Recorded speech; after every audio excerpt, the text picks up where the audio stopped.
나사가 제일 먼저 등장을 합니다. 나사가 뭐냐면 출발했다라는 뜻이에요. 출발했다. 또 옮겼다 이런 뜻이에요. 그러니까 가나안에서 이제 애굽으로 출발했다. 가나안에서 애굽으로 옮겼다. 이 옮겼다라고 하는 단어를 제일 먼저 뒀다라고 하는 것은 이 옮긴다, 출발한다의 개념이 뭔가가 있어요. 중요한 이유가 있다고요. 그러니까 야곱 가족이 가나안을 떠나서 애굽으로 가는 이 일이 엄청나게 중요한 일이라는 거예요. 이게. 그래서 이 한 단어 속에서 그 마음을 읽을 수가 있어요. 출발했다, 떠났다, 옮겼다. 그런데 이 나사라고 하는 단어는 언제 사용하려고 사실은 주신 말씀인가 하면은 이런 거 같아요. 이 말뚝을 뽑는 거 있죠. 말뚝을 뽑는 거. 그런 의미가 있어요. 말뚝을 뽑다. 예를 들면 텐트를 치잖아요. 야영 텐트를 치면 철수할 때 어떻게 해요? 말뚝을 뽑죠. 성막을 이렇게 이동하는 것과 같은 거예요. 광야에서 성막을 뽑아서 하나님이 인도하시면 또 그쪽으로 가죠. 바로 그런 개념의 말씀이란 말이에요. 그러니까 야곱 가족이 가나안에서 살다가 이제 말뚝을 뽑고 텐트를 다시 정리해서 다른 곳으로 가는 거예요. 그래서 이 제일 먼저 나사로 시작을 하는 거죠. 근데 여기 보면 이스라엘이라고 하는 명칭으로 시작을 하죠. 야곱을 이스라엘이라고 하는 명칭으로 시작을 해요. 그러니까 야곱은 이스라엘로 부르기 이전의 이름이라면 이스라엘은 야곱이 약복강을 넘어서 받은 새로운 이름이죠. 그래서 이스라엘이라고 하는 명칭을 사용할 때는 이스라엘이 야곱 차원을 넘어선 십자가를 넘어선 그 이름이란 말이에요. 그런 의미를 가지고 있어요. 그래서 이스라엘이라는 명칭 속에는 야곱에게 가지고 있는 소유물이 있죠. 소유물. 그것은 무엇만이냐면 영과 진리밖에 없어요. 우리들이 세상 사람들이었어요. 처음에는. 그죠? 세상에서 살았어요. 그러면 이 세상에서 살다가 이 세상의 소유물로 살았습니다. 그러다가 하나님의 은혜로 천국 백성이 되었잖아요. 그러면 우리는 소유물이 뭐냐? 우리의 소유물이 천국밖에 없어요. 천국. 이 세상에서는 텐트를 쳤던 그 말뚝 끈을 전부 뽑아야 되는 거예요. 뽑고 챙겨서 가방 속에 집어넣고 가는 거예요. 어디로 가요? 천국으로 가야지. 네. 그런 개념이에요. 항상 주님이 말씀하시는. 근데 우리는 땅적 존재이기 때문에 땅에서만 살려고 그러잖아요. 그 싸움이 우리의 평생의 싸움이에요. 어떻게 보면. 땅에서 사는 거냐 하늘에서 사는 거냐 이 싸움이에요. 이 싸움. 그래서 브엘세바에 일단 왔습니다. 와서 뭘 하냐면 제일 먼저 희생제사를 드려요. 하나님께 희생제사. 자, 여기 보면 브엘세바에 이르러 그의 아버지 이삭이 하나님께 희생자를 드렸다. 이렇게 되어 있어요. 그게 무슨 뜻일까요? 자기 아버지 이삭의 하나님께 희생자를 드렸다. 이게 무슨 뜻일까요?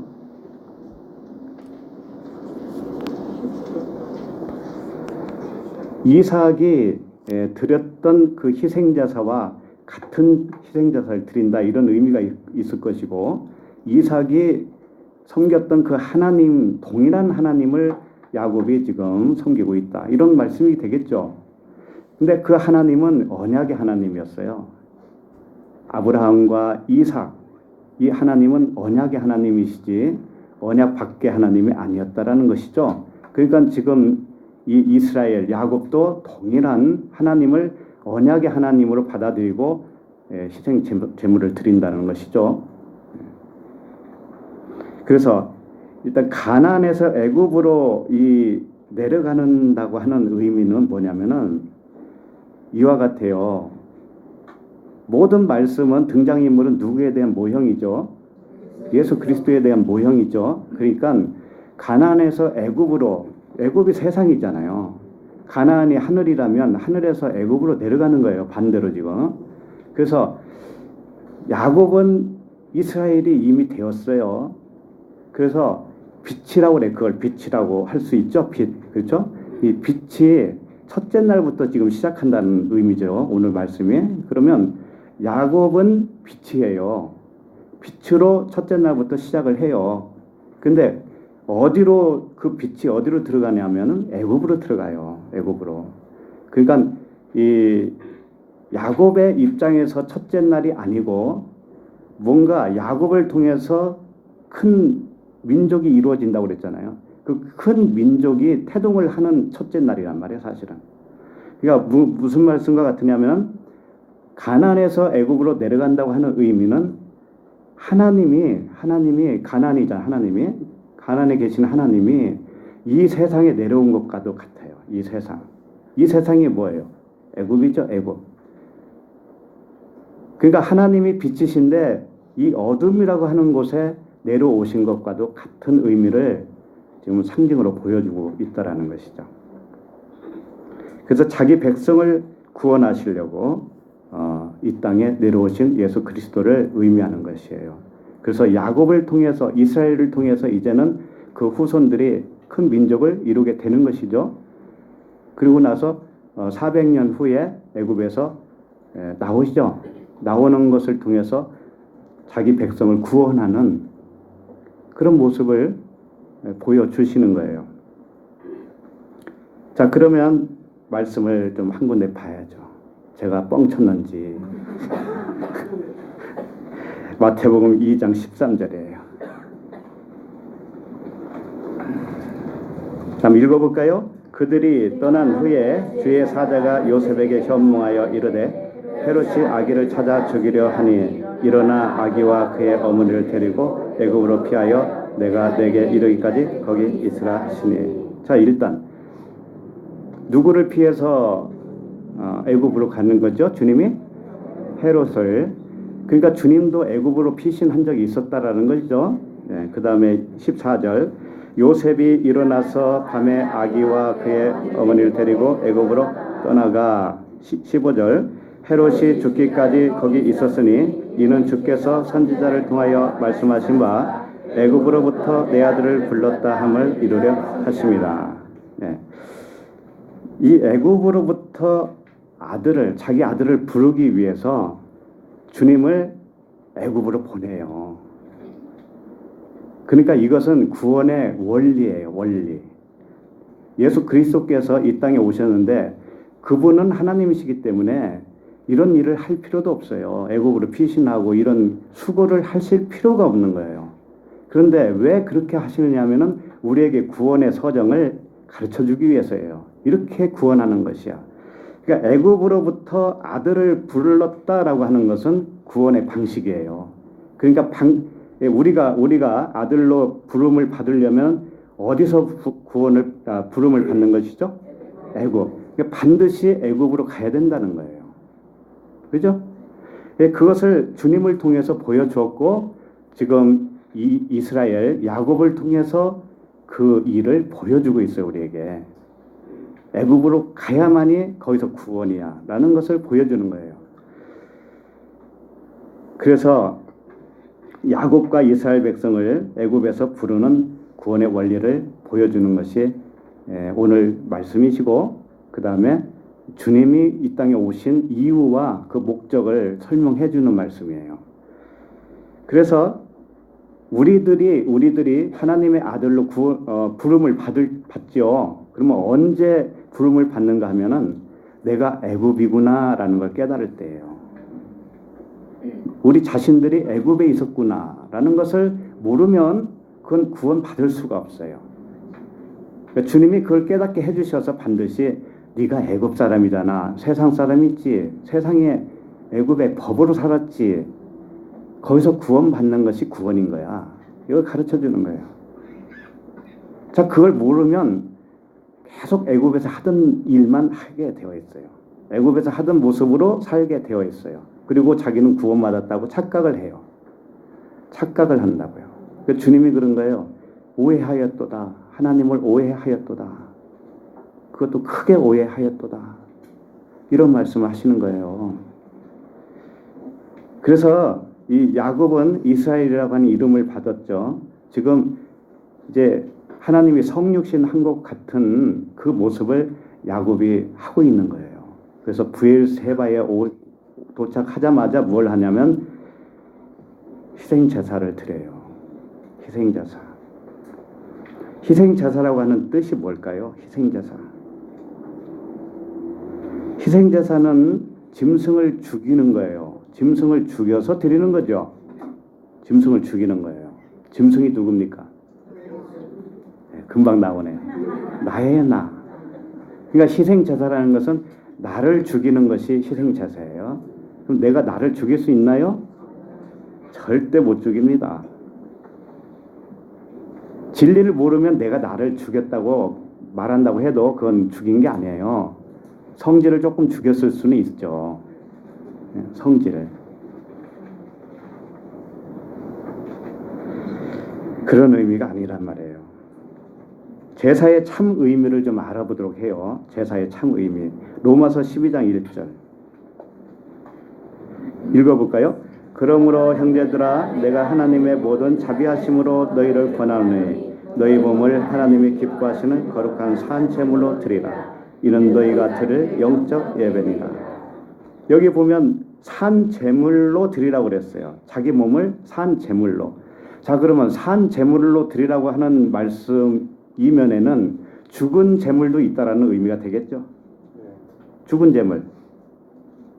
죽은 제물을 드리는 것은 나를 죽여서 드리는 거겠네요. 그죠? 그러면 산 제물은 뭐예요? 산채로 드려요? 산채로 막 불에다가 그냥 던져버려요?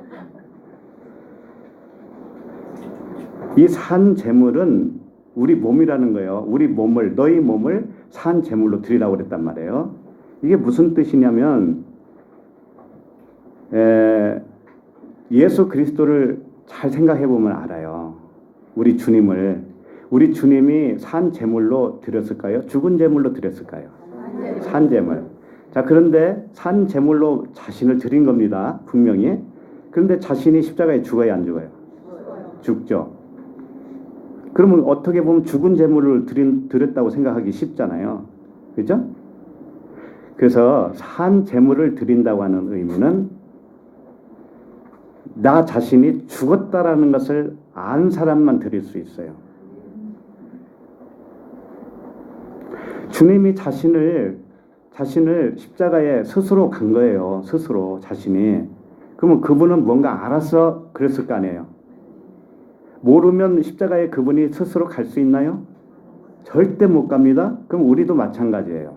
우리도 산 제물을 드리라고 했는데 뭔가를 모르잖아요. 우리가 모르잖아요. 그러면 나를 산 제물로 드릴 수가 없어요. 그러니까 뭐냐? 예수님은 어떻게 산 제물을 드렸냐? 육은 무익하다는 걸 그분은 아시죠? 아실 정도가 아니고 그분이 연출하신 거잖아요. 육은 무익한 거야. 내가 이런 말은 영이요 생명이야.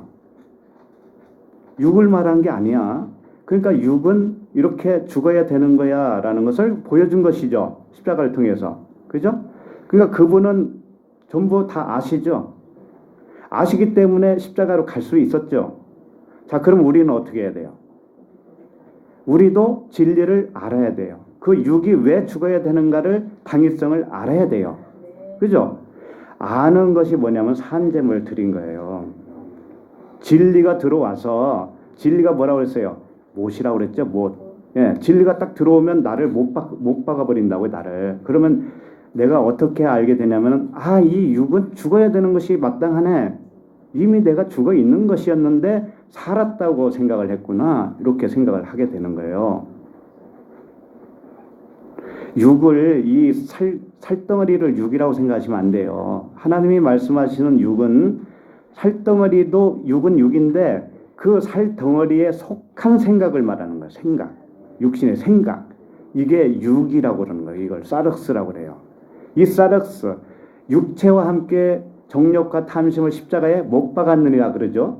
그럼 언제 사도 바울이 자기 살덩어리를 십자가에 못 박은 적이 있나요? 그러니까 살덩어리는 아닙니다. 거기에 속한 생각, 그걸 말하는 거예요. 그 속한 생각이 뭐냐? 육에 속한 생각이 뭐예요? 법이라니까 법. 이 세상을 법으로 아는 거예요. 그리고 눈에 보이도록만 인식하는 것이 육신의 생각이란 말이에요. 눈에 보이는 대로만 생각하는 거예요. 그 이면의 것이 있다라는 걸 아셔야 돼. 그 이면의 것이 있다. 이 보이는 것은 보이지 않는 것이 나타난 것이다. 이것을 우리는 온전히 알죠. 알게 되는 사람이 뭐냐면 산 제물로 드리는 거예요. 자신을 산 제물로 드렸다 이렇게 하는 거예요. 그러니까 자기 자신을 십자가에 못 박는 거예요. 날마다 자기를 부인하고 자기 십자가를 지고 주님을 따르는 게 뭐냐면 자기를 산 제물로 드리는 것이란 말이죠.